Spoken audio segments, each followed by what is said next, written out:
ममता, अगर हमारे गांव में इतने बड़े जमींदार न होते तो मुझे भी नौकरी करने के लिए शहर जाना पड़ता। बात तो आपने सही की, लेकिन आपकी कामयाबी में हमारी बेटी का भी बहुत बड़ा हाथ है। जब से मधु पैदा हुई है तब से सब कुछ अच्छा हो रहा है। बिल्कुल सही कहा तुमने ममता, हमारी मधु किसी परी से कम नहीं है। तभी वहां पर उनकी बेटी मधु आ गई। पापा पापा घोड़ा बनो ना, मुझे घोड़े की सवारी करनी है। अरे क्यों नहीं बेटा, मैं तेरे लिए घोड़ा तो क्या गधा भी बन जाऊंगा। ऐसे ही दिन बीतते गए और कुछ ही महीनों बाद ममता एक बार फिर से गर्भवती हो गई। ममता, लगता है ऊपर वाला हमसे बहुत खुश है, हमारी जिंदगी में एक और परी आने वाली है। तभी हम देखते हैं कि स्वर्ग में दो परियां आपस में बात कर रही थी।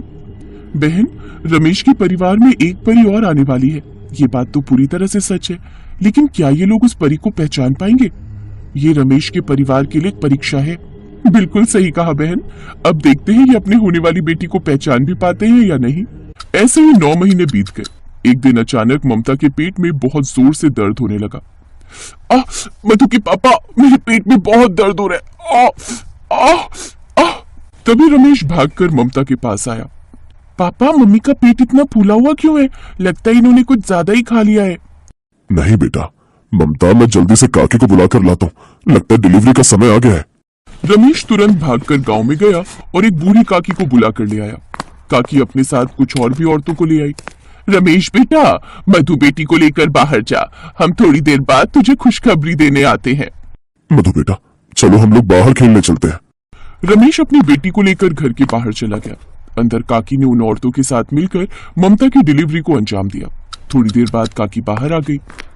रमेश बेटा, तू एक और बेटी का बाप बन चुका है, मुबारक हो। वो औरतें वहां से चली गई।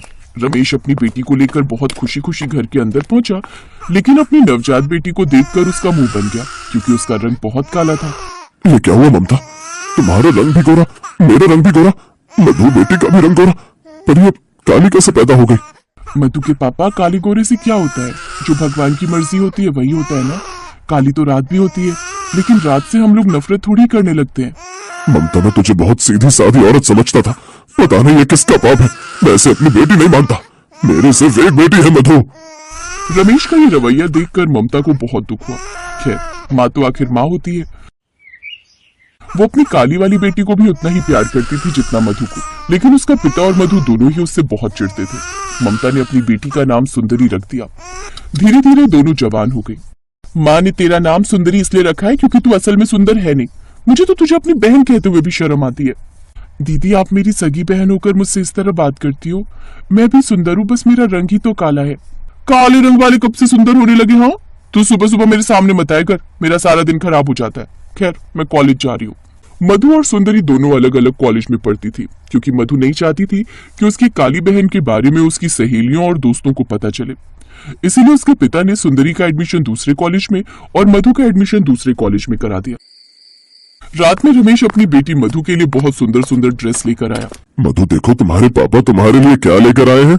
अरे वाह पापा, कितनी सुंदर सुंदर ड्रेस है। तभी वहां पर सुंदरी और उसकी माँ भी आ गई। अरे वाह दीदी, ये कपड़े आप पर बहुत अच्छे लगेंगे, एक बार पहनकर दिखाइए ना। देख, ज्यादा चापलूसी करने की जरूरत नहीं है, मैं तेरे लिए कपड़े लेकर नहीं आया हूँ, अपनी बेटी के लिए लेकर आया हूँ। पापा, मैंने आज तक आपसे कभी कुछ मांगा ही नहीं। मैंने कब कहा कि ये मेरे कपड़े हैं? मैं तो अपनी बहन की खुशियों को देखकर ही खुश हो जाती हूँ।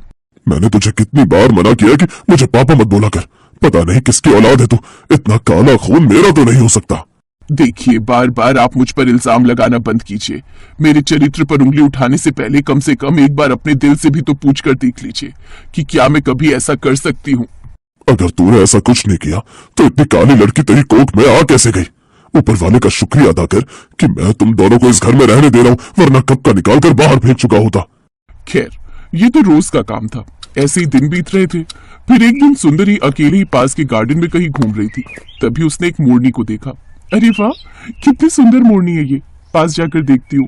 सुंदरी ने पास जाकर देखा तो मोरनी के खून निकल रहा था। वो घायल अवस्था में पड़ी हुई थी। मोरनी तो घायल हो चुकी है, मुझे इसका इलाज करना होगा, इसे घर लेकर जाती हूँ। सुंदरी मोरनी को अपने घर लेकर चली आई और उसका इलाज किया। उसने उसके घाव पर मरहम लगाया और पट्टी भी बांधी, जिससे मोरनी अब ठीक होने लगी। दोनों की खूब दोस्ती भी हो गई। एक दिन मोरनी ने सुंदरी से कहा, सुंदरी, तुम ऊपर से तो खुश रहती हो, लेकिन तुम्हारे अंदर मुझसे भी गहरे जख्म है। तुम मेरी दोस्त हो, मुझे बता सकती हो। अब तुम्हें क्या बताऊं, मेरा रंग काला होने की वजह से कोई भी मुझसे दोस्ती नहीं करना चाहता। यहाँ तक कि मेरे पिता मुझे अपनी बेटी भी नहीं मानते। मेरी खुद की बहन मुझसे नफरत करती है। सुंदरी, तुमने मेरे घाव को ठीक करके मेरी जिंदगी बचाई थी, तो मेरा भी फर्ज बनता है कि मैं तुम्हारे घाव को भर दूं। तुम मेरे घाव को नहीं भर सकती, क्योंकि मेरे घाव बहुत गहरे हैं। तभी वो मोरनी देखते ही देखते एक परी बन गई। सुंदरी ये देखकर हैरान हो गई। मैं एक परी हूँ। मैं तुम्हें एक जादुई मेकअप किट देती हूँ, जिसे लगाकर तुम इस दुनिया की सबसे खूबसूरत लड़की बन जाओगी, बिल्कुल परी जैसी।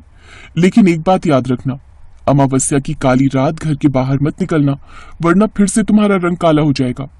इतना कहकर वो परी गायब हो गई। लेकिन चुपके से उसकी बहन मधु ये सब सुन रही थी। वो तुरंत सुंदरी के कमरे में पहुंच गई। सुंदरी, तू मेरी बहन है ना? थोड़ा सा मेकअप मुझे भी दे दे प्लीज। सुंदरी का दिल बहुत बड़ा था। उसने थोड़ा सा मेकअप का सामान मधु को भी दे दिया। अगले दिन सुंदरी बिल्कुल परी जैसी बन गई। वो चांद की तरह चमकने लगी, जिसे देखकर उसकी माँ ममता और पिता रमेश हैरान रह गए। ममता, तेरी बेटी को क्या हो गया? कल तक तो ये काली थी, अचानक इतनी सुंदर कैसे हो गई? परमात्मा को लगा होगा कि उसके बनाए हुए काले रंग से हर कोई नफरत करता है, इसीलिए शायद उसने मेरी बेटी का रंग भी गोरा कर दिया। और उस जादुई मेकअप से मधु और भी सुंदर हो गई। अब उन दोनों के माँ बाप उन दोनों को खूब प्यार करते। फिर एक दिन अमावस्या वाली रात अचानक रमेश को मिर्गी का दौरा पड़ने लगा। उसकी सांसें भी फूलने लगी। मधु बेटा, मैंने तुझे कार चलाना सिखाया है ना? जल्दी से मुझे अस्पताल ले चल। ऐसा लग रहा है मुझे हार्ट अटैक आ जाएगा। मेरी हालत बहुत खराब हो रही है। मधु, जल्दी से गाड़ी निकाल, मैं इन्हें लेकर बाहर आती हूँ। आज अमावस्या है, अगर आज मैं घर से बाहर निकली तो मैं काली हो जाऊंगी। मैं बाहर नहीं जा सकती पिताजी। कोई बात नहीं, मेरी